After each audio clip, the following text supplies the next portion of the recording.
नमस्कार, आप देख रहे हैं कशिश न्यूज और न्यूज रूम लाइव में आपके साथ मैं हूं दीपक शर्मा। बुलेटिन की शुरुआत करेंगे बीपीएससी की तैयारी कर रहे अभ्यर्थियों से जुड़ी एक बड़ी खबर के साथ। और बड़ी खबर हम आपको बता दें कि अभ्यर्थियों से जुड़ी ये बहुत बड़ी और महत्वपूर्ण जानकारी आ रही है कि बीपीएससी 70वीं प्रारंभिक परीक्षा रद्द नहीं होगी। जी हां, सुप्रीम कोर्ट ने 13 दिसंबर 2024 को ली गई 70वीं प्रारंभिक परीक्षा पर रोक लगाकर दोबारा परीक्षा लेने की तमाम याचिकाओं को खारिज कर दिया है। कोर्ट ने कहा कि हमें परीक्षा रद्द करने के लिए ठोस सबूत नहीं मिले। अभ्यर्थियों ने परीक्षा में गड़बड़ी का दावा किया था, उसके भी ठोस सबूत कोर्ट के सामने पेश नहीं किए गए, इसलिए कोर्ट ने री एग्जाम की याचिका को खारिज कर दिया है। यानी अब 70वीं बीपीएससी प्रारंभिक परीक्षा दोबारा नहीं ली जाएगी। बड़ी खबर इस समय की आपको बता रहे हैं।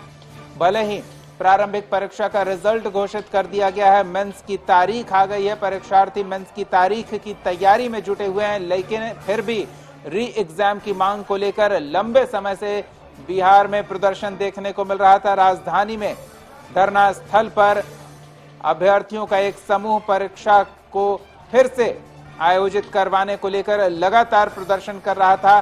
दिल्ली में सुप्रीम कोर्ट ने क्या कुछ बीपीएससी परीक्षा को लेकर दाखिल याचिका पर कहा है, ये सहयोगी अंकित से जान लेते हैं।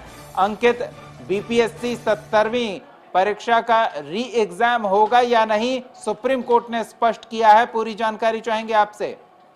बिल्कुल, निश्चित तौर पर देखिए, बीपीएससी परीक्षा रद्द करने की मांग वाली याचिका सुप्रीम कोर्ट ने सिरे से खारिज कर दिया है। सुप्रीम कोर्ट के जस्टिस दीपांकर दत्ता और जस्टिस मनमोहन की बेंच ने 70वीं संयुक्त प्रारंभिक परीक्षा को रद्द करने की मांग की वाली याचिकाओं को खारिज कर दिया है। याचिकाकर्ता ने दावा किया है कि परीक्षा पेपर लीक हुआ है, लेकिन अदालत में इससे संतुष्ट नहीं है।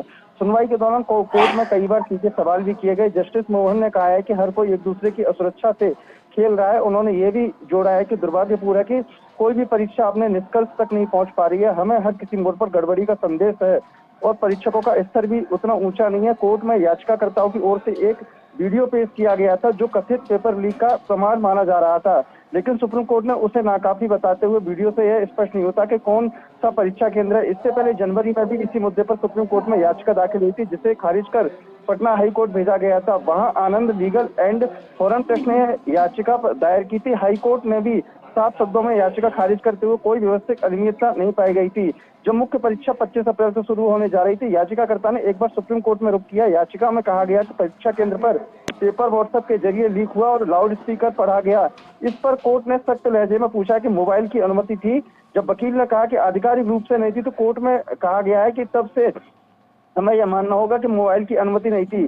सुनवाई के दौरान कोर्ट में यह भी कहा गया कि बीच में एक वीडियो चलाया गया था, जिससे वो स्पष्ट नहीं हुआ था कि परीक्षा केंद्र कौन सा है। लाउड स्पीकर का अगर दावा किया गया है तो रिकॉर्ड पर लाई गई केंद्र में ये चीज सामने निकल कर आई है। तो कहीं ना कहीं जिस तरीके से बीपीएससी परीक्षा रद्द करने वाली जो याचिका डाली गई थी, वो सुप्रीम कोर्ट ने कहीं ना कहीं खारिज कर दी है।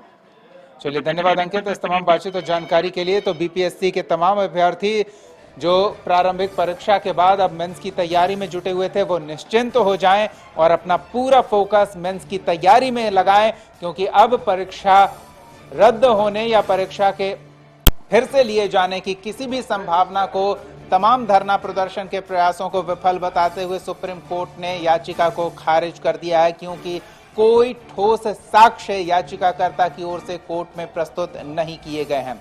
चलिए, अगली खबर का रुख करेंगे।